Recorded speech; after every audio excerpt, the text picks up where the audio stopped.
path wasn't there. Then it blinked into existence. A strip of black snow, breathing. We were hiking back before midnight when the forest went quiet, like sound had been switched off. No wind, no crunch under our boots.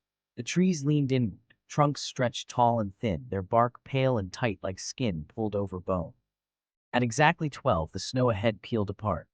A narrow trail appeared, perfectly smooth, darker than the surrounding white, steaming faintly as if warm. It cut straight through the trees, vanishing into fog.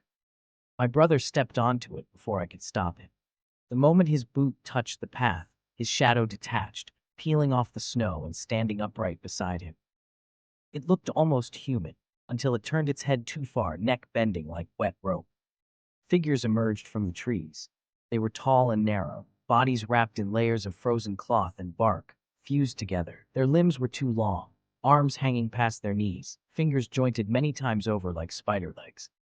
Where their faces should be were smooth masks of ice, except for mouths, vertical slits lined with black, needle-like teeth, chattering softly.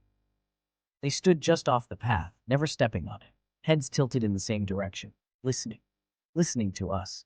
One leaned closer.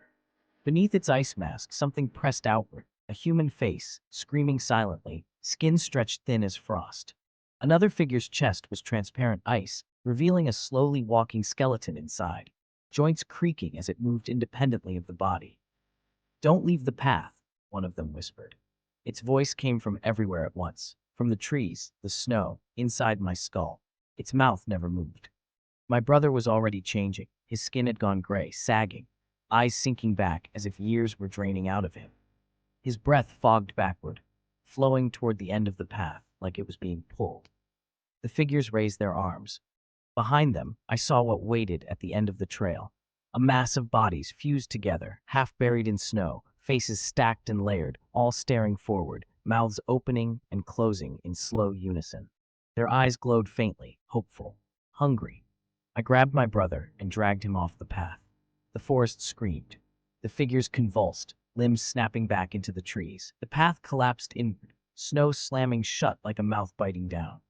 We escaped at dawn. My brother survived. But every new year, he wakes older, hair whiter, skin thinner, and at midnight his shadow stands up on its own, waiting for the path to come back.